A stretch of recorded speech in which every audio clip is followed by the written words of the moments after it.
Size zero. ఈ రోజు మా సైజ్ జీరో టీంలో ఒక very very very special guest వస్తున్నారు. ఆయన ఏ ప్లేస్కి వెళ్తే కూడా he creates a lot of smiles, makes people feel special, makes them feel like stars. Genuinely a creator of stars, Raghavendra Rao garu. Without him ఈరోజు Size Zero movie wouldn't have happened. ఎందుకంటే he's the creator of our director Prakash garu. So ఆయన లేకుండా we wouldn't have had Prakash గారు and definitely wouldn't have had Kanik also. So let us all welcome. Director యాంకర్గా మార్చేశారు ఇప్పుడు. జనరల్గా PV చెప్పండి. హీరోని ఓరియంటెడ్, అందులో పర్టికులర్గా హెల్త్ కాన్షియస్నెస్ మీద తీసిన సైజ్ జీరోని ఎందుకు సెలెక్ట్ చేశారు? మనకు 2 చాయిసెస్ ఉన్నాయండి. సైజ్ జీరోనా డర్టీ పిక్చరా? డర్టీ పిక్చర్ 20 years బ్యాక్ అయితే బాగుండేది. సో బబులు చెప్పాడు ఏం చేద్దాం అని. So we thought Size Zero is better option. Mister KS Prakash Rao. తను కనిక వచ్చారు. సో వచ్చి వీ హ్యావ్ దిస్ స్క్రిప్ట్. చిన్న సినిమా కాదు, పెద్ద సినిమాతో చేయాలి. ముందు బాలీవుడ్ నుంచి టాలీవుడ్ తీసుకురావాల్సి వచ్చింది ఫస్ట్ మీ అబ్బాయిని. సో తెలుగు తమిళ్ అన్నాం. తెలుగు అనగానే బాగా మళ్ళీ తెలుగు తమిళ్ అన్నాం. కంగారు పడ్డాడు. ఏం కంగారు పడిన అవసరం లేదు, బైలింగ్వల్ లాగా చేస్తే ఎకానమీస్ ఆఫ్ స్కేల్ ఉంటాయి. సో జర్నీ అక్కడి నుంచి. నేను అడిగింది ఈ సబ్జెక్ట్ ఎందుకు, కమర్షియల్గా హీరో లేని సబ్జెక్ట్ ఎందుకు సెలెక్ట్ చేశారు? సబ్జెక్ట్ ఈజ్ యూనివర్సల్ అండి. This is a universal theme which every girl, women, kid connects with it and every family member connects with. మా లాంటి వాళ్ళ సంగతి మీలాంటి వాళ్ళకి రంభవరసింహానికి ఆల్రెడీ ఉన్నారు కదా. కోడల పిల్ల హీరోని ఏమన్నా కోడల పిల్ల అన్నా, హిందీలో బహు ఉందాం, కోడలమ్మ అందామండి. కోడలమ్మ. ఇట్లదేనా?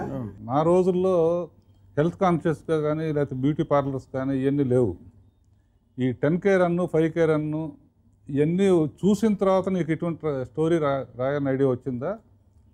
ఎందువల్ల ఇటువంటి స్టోరీ రాయాలనుకున్నావు నువ్వు?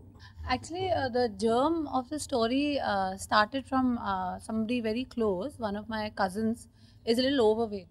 So whenever I would go and stay with them, either her mother would say, stop eating chapati today, today no rice, only liquid diet.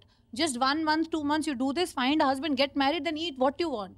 So I'd be like, now that girl was, my cousin, she loves eating, and she was sitting there like, I have to find this guy, I have to starve. So on the face of it was very funny that everybody is suffering from it or everybody is affected by it. Women, children, in our families we see somebody or the other has weight issues. So the germ actually came from not only close people who are close to me, around me from the society, but also what are the influences and what are the problems that we are facing in the society at large. So it was a dual combination, and I thought it was the right time to bring out this story in a fun manner and present it.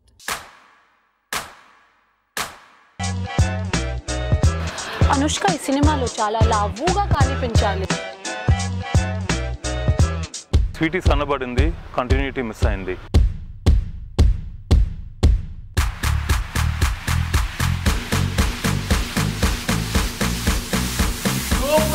Mister director, నాన్నగారు పేరు పెట్టుకున్నావు నువ్వు, KS Prakash రావు అని. నాన్నగారు కూడా ఏంటంటే ఎప్పుడు 10 years అహెడ్గా ఉండేవారు అనమాట ఆయన స్టోరీస్ అన్ని. అలా ఫస్ట్ పిక్చర్ బొమ్మలాట చేసావు, నేషనల్ అవార్డు వచ్చింది. సెకండ్ పిక్చర్ వాల్ట్ డిజ్నీతో ఫ్యాంటసీ చేసి చాలా గ్రాండియర్ పిక్చర్ చేసిన తర్వాత సడన్గా నీ వైఫ్ రాసిందని చెప్పి సెలెక్ట్ చేసావు స్టోరీ. ఈ స్టోరీ డెఫినెట్గా తీస్తే సొసైటీకి, ఆడియన్స్కి కూడా ఉపయోగపడుతుంది, ప్రొడ్యూసర్కి డబ్బులు కూడా వస్తాయి అని కన్ఫర్మ్డ్గా అనుకుని చేసేవారు. అంటే లాస్ట్ 2 points కరెక్ట్. ఒకటి, ఎంత బొమ్మలాట్ నేషనల్ అవార్డు వచ్చినా కమర్షియల్గా సినిమా తీయాలని ఉండింది. Anaganaga Dheerudu unfortunately human emotion was missing. And next story ఏది చేయాలనుకున్నా అది దాంట్లో హ్యూమన్ ఎమోషన్ స్ట్రాంగ్గా ఉంటేనే చేస్తానని అనుకున్నాను. అండ్ ఫార్చునేట్లీ కనక రాసిన స్టోరీ నాకు చాలా నచ్చింది. And because it has a very strong human story in it. And also it's a comedy. So subject matter personally I like a lot. ఇంత టాపికల్ సబ్జెక్ట్ అంత హ్యూమరస్గా and in a fun filled way she had written. I felt commercially also it will do well, and that's the reason I wanted to do this. నాకు full right hand, left hand full support Keeravani. నీకు ప్రకాష్ కథ చెప్పినప్పుడు ఏమనిపించింది స్వామి? యాక్చువల్గా బబ్లు చెప్పలేదండి కథ. కనిక మా ఇంట్లో నేరేషన్ అండి. నైరేట్ చేస్తున్నంతసేపు మేము మధ్య మధ్యలో జీడిపప్పులు ఇవన్నీ ఇంటర్వల్ వరకు చెప్పగానే ఒక బ్రేక్ తీసుకున్నామండి, చిన్న ఒక 5 minutes బ్రేక్. తనకే చెప్పి కంఠశోష. తర్వాత సెకండ్ హాఫ్లో జీడిపప్పులన్నీ తినడం ఆగిపోయినాయండి, ఎందుకంటే ఫోకస్ దాని మీద వెళ్ళిపోయిందండి. సబ్జెక్ట్లో చిన్న తెలియని గిల్ట్ రావడం. అంటే ఆ సబ్జెక్ట్ విన్న తర్వాత నేను ఒక ఆఫర్ ఇచ్చానండి కనికకి.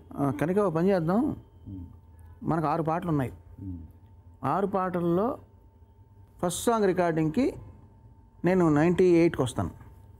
సెకండ్ సాంగ్ రికార్డింగ్ అప్పుడు మీరు వచ్చి నన్ను ఆర్కెస్ట్రా కండక్ట్ చేసేటప్పుడు మీరు నన్ను తీయండి, అప్పుడు 96కి వస్తాను. అలా ఒక్కొక్క పాటకి 2 కేజీలు తగ్గుతూ మన ఆడియో రిలీజ్ ఫంక్షన్ అప్పటికి నేను సైజ్ జీరో అని మీరు ఏదైతే అంటున్నారో, నేను యాక్చువల్గా 75 ఉండాలండి మెడికల్గా, నేను 75కి వచ్చేస్తాను అని చెప్పానండి.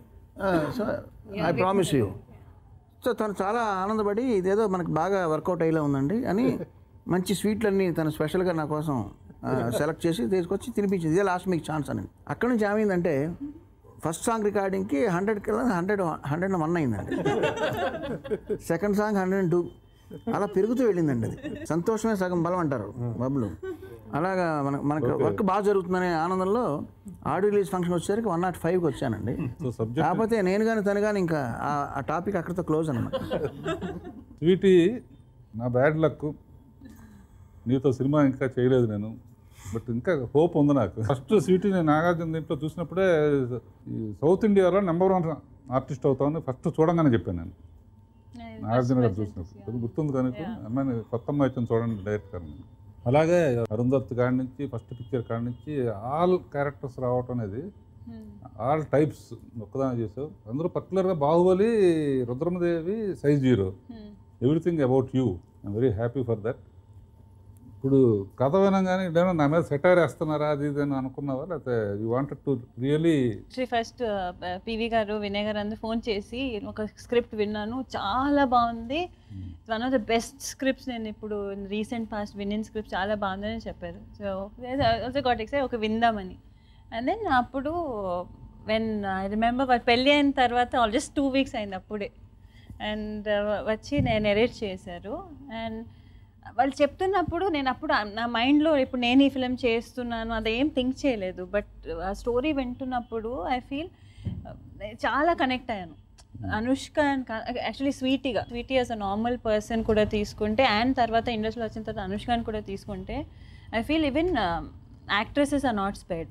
ఇప్పుడు మనకు కూడా మూవీస్ చేస్తున్నప్పుడు సన్నగా ఉంటే ఎందుకు ఇంత సన్నగా ఉన్నారు, కొంచెం లావు ఎక్కితే లావు ఎక్కారని ఆల్వేస్ ఐ థింక్ మన from time we wake up in the morning till the time we sleep, it is something which constantly mana even as actresses we hear. I could connect to it so much. వింటున్నప్పుడు రాఘవేంద్రరావు అబ్బాయి Prakash చెప్తున్నాడని mind indirect గా ఉందా నీకు? అప్పుడు లేదు, మా అబ్బాయిని తెలుసు అబ్బాయి తెలుసు వచ్చి మాట్లాడినప్పుడు అన్నీ ఉంది. బట్ వింటున్నప్పుడు కథ వస్తాను, సాంగ్ వస్తుంది, ఫ్రూట్ ఎప్పుడు వస్తుంది, ఫ్లవర్ ఎప్పుడు వస్తుంది. అనుష్క జనరల్గా డైరెక్టర్గా ఒక సీన్ చెప్పినప్పుడు అన్కంఫర్టబుల్గా ఫీల్ అయ్యి డైరెక్టర్ చెప్పలేకపోవటం. బికాజ్ ప్రకాష్ ముందు నువ్వు పెద్ద పెద్ద డైరెక్టర్స్ అందరి దగ్గర పనిచేసావు. ప్రకాష్ నువ్వు చిన్న డైరెక్టర్గా ఊహించుకుని ఏమన్నా చెప్పదలుచుకుందో చెప్పలేకపోవటం, అటువంటి ఇన్సిడెంట్స్ ఏమైనా ఉన్నాయా? నాట్ ఎట్ ఆల్ అండి. ఎందుకంటే ఫస్ట్ షూటింగ్ స్టార్ట్ చేసినప్పటి నుంచి one thing was what was very nice is మన అందరూ we had a very healthy relationship. The first few days మాకు క్యారెక్టర్ చేస్తున్నప్పుడు for me it is always little it's difficult to get into the character till you understand the character well. So day one, first they used to come only and ask me, this is the scene, are you comfortable with cheyocha, and make sure that before any నాకు వచ్చే ముందు they used to take care. So after that you know that the director and the team వాళ్ళే అంత care తీసుకుని అనిపించినప్పుడు I somehow felt very comfortable. Prashanti costume డిజైనర్కి అంటే నాకైతే నేర్పుతున్నా, నాకు గనక అనుష్క హీరోయిన్ అంతే అని తెలుస్తుంది. నేను తీసే పిక్చర్లో నైట్ నిద్ర ఉండదు, స్టోరీ అంతా సైడ్కి వెళ్ళిపోతుంది అనమాట.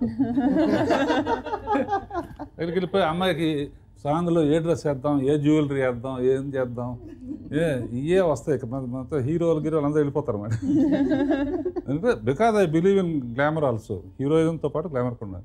అలా ఒక కాస్ట్యూమ్ డిజైనర్గా అందులో మొత్తం బాహుబలంతా ఒక చీరే ఇచ్చాను. కాస్ట్ చెప్పంగానే మళ్ళీ సైజ్ 0 మిడిల్ క్లాస్ సబ్జెక్టు మనకేం సాంగ్ దాని వస్తుందా లేదని ఎక్స్పెక్ట్ చేసి డిసప్పాయింట్మెంట్ ఏమన్నా చెందావా లేకపోతే? సో అలా ఏం లేదు అంకుల్, ప్రకాష్ చాలా ఛాన్స్ ఇచ్చారు. But the most challenging thing was లావుగా కనిపించాలి కానీ చాలా క్యూట్గా, చాలా అందంగా, చాలా అడోరబుల్గా కనిపించాలి. That was the main challenge. And also Baahubali లాంటి సినిమా ఒకటి చేసిన తర్వాత ఇట్స్ లైక్ 3 ఏళ్ళు వీఆర్ ఇంకా ఏ కాంటాక్ట్లో ఉన్నాం, అదే వేరే ప్రపంచంలో బతికాం. సో అదొక కొంచెం టైం తీసుకుంది నాకు, ఒక 1 month 2 months to get the character, to see what's available and what to do and all.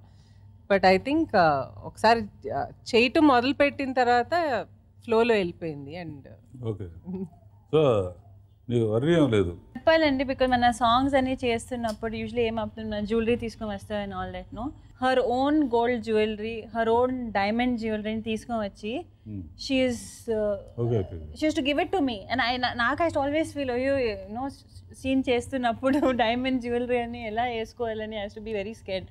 ఇప్పుడు ఈ సీన్కి ఇది కావాలని they to bring the jewellery అన్ని they take care of that. Full credit for Anushka's look in the film is Prashanthi. I think that combination is difficult to get and she did a fantastic job.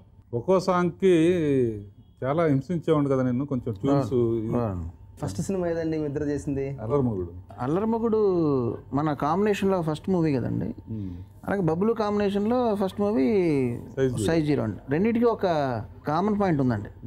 మన సినిమాలో first song ఒళ్ళు ఎలా తగ్గించాలి, bum చిక్ bum bum చేయి బాగా, ఒంటికి బాగా మంచిదే కానీ సైజ్ 0లో సైజ్ 0 టైటిల్ సాంగ్. రీరికార్డింగ్ చేసేప్పుడు అందరూ ఏంటంటే జనరల్గా మీ అందరికి తెలియని విషయం, మీరు రీరికార్డింగ్ బ్యాక్గ్రౌండ్ స్కోర్ అప్పుడు వెళ్ళరు కదా మీరు. నా బ్యాక్గ్రౌండ్ స్కోర్ అప్పుడు సాంగ్ వస్తుందంటే అందరూ వచ్చి కూర్చునేవాడు అనమాట, ఎప్పుడు ఏం పడుతుంది ఏంటని. అలా ఇప్పుడు మా అబ్బాయి అని తెలిసి ఆర్కెస్ట్రా, అప్పుడు అంతమంది ఆర్కెస్ట్రా ఎవరు లేరు కదండి, మొత్తం అంతా కంప్యూటరైజ్డ్ అండి. కంప్యూటరైజ్ కాబట్టి ఆ సిచ్యువేషన్ రాలండి. అయినా కూడా ఎదురు చూసావా ఏమన్నా ఎప్పుడైనా పండుగ ఏమైనా వస్తుందని? అంటే పాటలు లేవు కదండి అసలు, అంటే లేకుండా ఇంకా ఛాన్స్ లేదు కదండి. పళ్ళు ఉన్న ఒకే ఒక రొమాంటిక్ సాంగ్ మెల్లగా, అది ఫీల్ గుడ్ సాంగ్ అండి. నేను ఇబ్బంది పెట్టినట్టు ఇబ్బంది పెట్టాడా?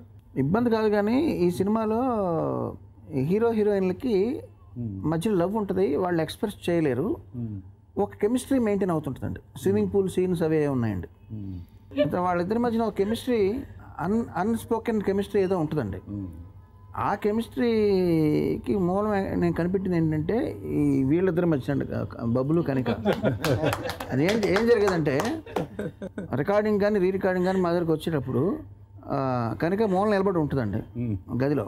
బబ్బులు ఏమో నా పక్కన కూర్చుని ఏదో నేను ఒకటి వినిపిస్తూ ఉంటే సడన్గా ఫోన్లో ఏదో మెసేజ్ వస్తుందండి. బయట నుంచి ఎవరో మెసేజ్ పెట్టారని చెప్పి అనుకుంటాం, అది ఇలా కొంచెం చూసుకుంటూ ఏదో నన్ను మాటల్లో పెట్టి ఈ లోపల కనుక బయటికి వెళ్ళిపోద్దండి. ఇప్పుడే వస్తానండి అని చెప్పి బయటికి వెళ్తాండి. అంటే అక్కడ ఏమనుకుంటారో వాళ్ళు ఏదో డిస్కస్ చేసి అందులో థర్డ్ బిట్ బాగోలేదు, లేకపోతే అందులో ఆ వైలెంట్ బిట్ బాగోలేదు అంటే నాతో డైరెక్ట్ చెప్పలేక బయటికి పిలిచి డిస్కస్ చేసి మళ్ళీ ఏం ఎరగినట్టు లోపలికి వచ్చి కొంచెం ఆ మాట ఈ మాట మాట్లాడి, సార్ అది అందులో కొంచెం వైర్ మారిస్తే బాగుంటుందేమో చూడండి. సో సెల్ ఫోన్ బాగా యూజ్ చేస్తున్నారు. ఇది నాకు తెలియదండి, ఇదంతా జెమిని కనిపెట్టి ఇలా చూడండి అసలు వీళ్ళిద్దరి మధ్య ఇలాంటి ఒకటి ఉంది. నేను ఏంటి బబ్బులు అని అడిగితే నేను ఒప్పుకోవట్లేదు. నేను అప్పుడే చెప్పాను మీకు, కనుక డైరెక్ట్గా చెప్పమంటే చెప్పదు what she feels. So we had to do this. Prakash, what is the happiest moment? నాకు as a director happiest moment ఏంటంటే ఒక ఇంపార్టెంట్ సీన్ లేకపోతే ఇంపార్టెంట్ సాంగ్ రేపు పొద్దున్న తీస్తాం అనగా నైట్ ఫుల్గా ఆలోచించుకుని మైండ్లో ఫస్ట్ షాట్ నుంచి ఎండ్ షాట్ వరకు ఫిక్స్ చేసుకుని మర్నాడు వెళ్ళి దాన్ని తీసిన తర్వాత తిరిగి కార్లో వెనక్కి ఇంటికి వచ్చేటప్పుడు just I close my eyes, నేను అనుకుంది వచ్చిందా లేదని, అనుకుంది వచ్చింది అన్నప్పుడున్న happiness, that is the most best experience అనమాట.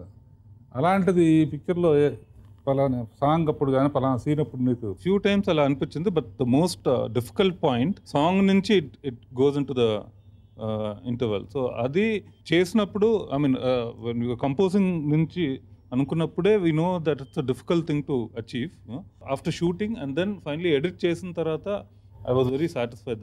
And for me, that's personally the best moment in the film.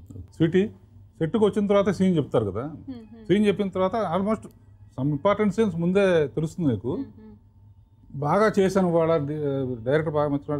What is the happiest moment happened in this journey? Actually నేను movie shoot చేసినప్పుడు జనరల్గా మానిటర్ చూడను. Monitor చూడవా? నేను చూడను. Very good, very good. Always I will have this feeling. నేను ఒక short చేసినప్పుడు ఆ షార్ట్ అయిన తర్వాత మళ్ళీ the director will be seeing the short on this monitor no, my eyes will be totally on his expression and నేను చూస్తూ ఉంటాను. And then in the end of it sometimes they will have a smile no. If they have that smile that's a satisfaction for me. So monitor చూస్తున్నట్టే you have different monitor. It is the director's face. Then I'll always keep observing the director's face. How is he feeling? And తెలిసిపోతుంది కొన్నిసార్లు చూసి they'll be smile, then they'll say okay. That time I feel no, something is not right. And that's one of the best qualities about Sweetie. Working with Sweetie, she completely trusts the director. Monitor దగ్గర వచ్చి check చేయదు. And కొంచెం ఫేస్లో చెప్పినట్టు కొంచెం doubt ఉంటే she'll only ask for one more and she'll want to do. నా ఎక్స్పీరియన్స్లో స్వామి, writer producer కథ అంత డిస్కషన్లో డైరెక్టర్గా మెయింటైన్ టోటల్ విజువలైజేషన్లో ఇది 3rd reel వస్తుంది, ఇది 13th reel వస్తుంది, ఈ సీన్ ఎక్స్ట్రా సీన్ ఇది అనవసరం అని తీసేస్తూ ఉంటాం అన్నమాట. తీసినప్పుడు ఇప్పుడు కనికకి నీకు మధ్య కనిక ఒక మంచి సీన్ రాసి లెంత్లో ఇది అవసరం లేదని తీసేసినప్పుడు బోత్ ఆఫ్ యూ ఎప్పుడైనా కొట్టుకున్నారా, మాట్లాడుకున్నారా? ఫైట్స్ మోస్ట్లీ స్క్రిప్ట్ మీద జరిగినాయి. అలాంటి సీన్స్ గురించి ఈ సీన్ ఉండాలా లేదా ఇది తీసేయచ్చు, లేదు ఇది ఉండాలి. So shooting pretty much final script, bound script we shot that. ఎడిట్లో విదిన్ సీన్స్ కొన్ని మూమెంట్స్ ఉంటాయి తీసేయాలంటాను, but she uses to argue and fight with me and say no, those things are required. So like that we had some. Sir fight అంటే బబ్బుల గురించి ఒకటి చెప్పాలండి. Megaphone తీసి ఇలా ఇస్త్రీ కొట్టడం, లేకపోతే ఫైల్ తీసి అసిస్టెంట్ ముఖం మీద ఇలా కొట్టడం, గట్టిగా గర్జించడం, కేకలేయడం, ఇట్లాంటివన్నీ ఆయన చూస్తే హడలు అసలు సింహస్వప్నం అందరికీ. రాఘవేంద్ర పేరు చెప్తే అని వేటర్ గారు చెప్పారండి. రాఘవేంద్ర అబ్బాయి బబ్బులు కోపం ఇస్తే ఎలా ఉంటుంది అంటే ఎవరి మీద అరిస్తే ఎలా ఉంటుంది నేను చూద్దామని, అది నాకు అమ్యూజ్మెంట్ అనమాట అండి. ఫైనల్గా తన కోపం వస్తే ఎలా ఉంటుందో చూశాండి. మన ఆడియో రిలీజ్ ఫంక్షన్కి మెల్లిగా వేయింగ్ మిషన్ తీసుకొచ్చారండి. తీసుకొస్తే అదేమో చూడడానికి అసలు ఏం బాగోలేదు. చాలా వెలిసిపోయిన రంగులు తుప్పుపట్టి బాగా అప్సెట్ అయ్యి మెల్లిగా మొదలైందండి. ఏంటిది, దీనికి ఏమన్నా కలర్స్ వేయించండి అంటే, లేదండి ఇప్పుడు లాస్ట్ మినిట్లో కష్టం అంటే వెంటనే కోపం ఇలా ఒక క్యారెక్టర్లా వచ్చి దీన్ని తీసి అవతలపాటి కొత్తది కొనండి ఇప్పుడు అర్జెంటుగా కేకలేసాడండి. చూసావు మొత్తం? నేను సాటిస్ఫైడ్ అండి. నేను బబ్బులు కోపం ఇస్తే ఎలా ఉంటుందో నేను చూడగలిగాను. నేను నువ్వు చాలామంది డైరెక్టర్స్ ఇప్పుడు చేస్తారో అంతమంది కూడా చేసావు. ప్రకాష్తో నీకు డైరెక్టర్ మీద ఒక్కోసారి చిరాకు వస్తూ ఉంటుంది. నేను చాలామంది ప్రొడ్యూసర్స్ నన్ను ఎంత లైక్ చేసినా కూడా ఏదో స్టేజ్లో చిరాకులు కోపం వచ్చి ఇట్లా క్రేన్ కూడా కావాలి, మళ్ళీ జిమ్మి జిప్పు కావాలి, ఇటువంటిది ఏమైనా అనిపించింది ఎప్పుడైనా నీకు? అంటే షూటింగ్కి వెళ్ళేవాడిని కదా, అందుకే భోజనం టైంకి వెళ్ళి భోజనం చేసి వచ్చేసేవాడిని. అంత ప్లెజెంట్గా ఉండేది డిస్కషన్ అంతా. Number 1 is it fair question, is it fair answer? అంటే నేను చిన్న సినిమా తీయాలని వెళ్తే PV said no, will get big stars, will get big technicians, will get big budget, given everything and more. Very good, congrats. నమ్మకం పెట్టుకున్నాం కాబట్టి డెఫినెట్గా ఈ పిక్చర్ చాలా పెద్ద హిట్ అవ్వాలని కోరుకుంటున్నాను. No, I only believe in one thing. Hit or failure is a different matter. Whether we have put in 100% or not, which I believe all of us have put in that effort. Kiran నాతో చేశాడు, మా అబ్బాయితో కూడా చేశాడు. నాకన్నా ఒక step ముందుకెళ్ళాడు. Kiran నాకన్నా ఒక స్టెప్ ముందుకెళ్ళడం నాకు ఇష్టం లేదు. అంటే వృత్తిలో వెళ్ళొచ్చు, ఇంకా ఎంత పైకైనా రావాలి. నాకన్నా చిన్నాడు కనుక ఒక స్టెప్ ఏమి వెళ్ళాను సార్. నాతోనే పనిచేస్తాం, మా అబ్బాయితో కూడా పనిచేసావు కదా. నేను నీతోనే పనిచేయాలి, మీ అబ్బాయి మ్యూజిక్ డైరెక్టర్ నేనే ఫస్ట్ చేయాలి. అంటే మీ స్టాండర్డ్కి ఒక లెవెల్కి రీచ్ అయ్యే విధంగా అన్ని నేను ప్రాక్టీస్ చేయమని చెప్తానండి. ప్రస్తుతం వాడు ఇంకా చిన్న కుర్రాడు. ఎందుకంటే వల్లీతో కూడా నేనే చేస్తాను, జాగ్రత్త వార్నింగ్ ఇచ్చాను. ఇందులో సైజ్ జీరోలో పాట పాడాడు సార్, అంటే తమిళ వెర్షన్లో. ఇప్పుడు ఇంకా కోపం వస్తుంది నాకన్నా ముందు. నాకు స్వీటీ ఎక్స్ప్రెషన్స్ సినిమాలో ఎక్కడ ది బెస్ట్ ఎక్స్ప్రెషన్స్ అంటే ఆ జిలేబీ తినేటప్పుడు ఆ ఎక్స్ప్రెషన్స్ ఇచ్చింది. నాకు స్వీట్స్ అంటే ఇష్టం, అసలు ఎంత క్యూట్గా ఉంటుందంటే. కనుక మీ అందరూ కలిసి ఈ ఫేస్బుక్లో పెడతారో ట్విట్టర్లో పెడతారో ఈ సైంటిస్టులందరికీ ఒక మెసేజ్ పెట్టండి, ఎంత తిన్నా కూడా లావ్ అవ్వకూడదు, అటువంటి మందు కనిపెట్టండి. ఒక టాబ్లెట్ వేసుకుంటే మొత్తం బుస్ అయిపోవాలన్నమాట. అది కూడా చేస్తే కొంచెం సైజ్ 0 తీసినందుకు వాళ్ళు డిసప్పాయింట్ అవ్వకుండా తిన్నా కూడా లావ్ అవ్వరు అనమాట. అందరికీ ముందు మెంటల్గా రిలీఫ్ వస్తుంది, హెల్తీగా ఉంటారు. హెల్త్ అవేర్నెస్ కోసం తీశారు. ఏ రాష్ట్రం అయినా ఏ సొసైటీ అయినా కూడా హ్యాపీగా ఉండాలంటే హెల్తీగా ఉంటాం. అందరూ హెల్తీగా ఉంటే అందరూ హ్యాపీగా ఉంటారు. Inner health. సో ఆ ప్రయత్నం చేసిన మీ అందరికీ రియల్గా good luck and all the best. అయిపోయింది. Thank you. సో